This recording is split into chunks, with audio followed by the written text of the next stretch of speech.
மக்களை உசார் அடுத்த 2 மணி நேரத்திற்கு 11 மாவட்டங்களில் வெளியே போகும் மறக்காம குடை கொண்டு போங்க.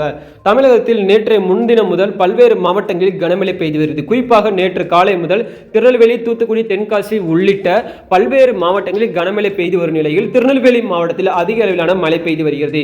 இதன் காரணமாக நேற்று நெல்லை மாவட்டத்திற்கு ரெட் அலர்ட் எச்சரிக்கை விடுக்கப்பட்டுள்ளது.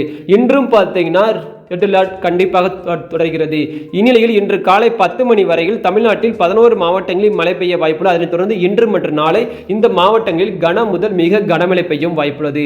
அதனை பொறுத்தவரை பார்த்தீங்கன்னா விருதுநகர், தென்காசி, ராமநாதபுரம், தூத்துக்குடி, திருநெல்வேலி, கன்னியாகுமரி, புதுக்கோட்டை, மயிலாடுதுறை, நாகப்பட்டினம், திருவாரூர் மற்றும் தஞ்சாவூர் ஆகிய மாவட்டங்களில் மிதமான மழைக்கு வாய்ப்புள்ளது. மேலும் இதே போன்று இன்று காலை முதல் நாளை காலை 10 மணி வரையில் புதுச்சேரி மற்றும் காரைக்காலில் மழை பார்த்தீங்கன்னா தொடர்ந்து பெய்ய இருக்கிறது. இதனை தொடர்ந்து பார்த்தீங்கன்னா கனமழை காரணமாக பார்த்தீங்கன்னா பல மாவட்டங்களில் விடுமுறையை அறிவிச்சிட்டு வராங்க. தினமும் பார்த்தீங்கன்னா கனமழையும் அதனைத் தொடர்ந்து ரெட் அலர்ட், ஆரஞ்சு நிற எச்சரிக்கை என தமிழகத்திற்கு நிறைய எச்சரிக்கை இருப்பனால நிறைய பள்ளிகளுக்கு பார்த்தீங்கன்னா விடுமுறை அறிவிச்சிட்டு வராங்க. அதை அறிவித்த உடனே நீங்கள் தெரிஞ்சுக்கணும்னு நினச்சிங்கன்னா மறக்காம நம்ம சேனலுடன் இணைந்திருங்கள். அது மட்டும் இல்லாமல் பார்த்தீங்கன்னா புதிய அடுத்த காற்றழுத்த தாழ்வு நிலை உருவாகி இருக்கிறது. இதன் காரணமாக பார்த்தீங்கன்னா திங்கட்கிழமையில் இருந்து பார்த்தீங்கன்னா புதன்கிழமை வரைக்கும் அநேக மாவட்டங்களில் கன மற்றும் மிக கனமழை பெய்ய வாய்ப்புள்ளது.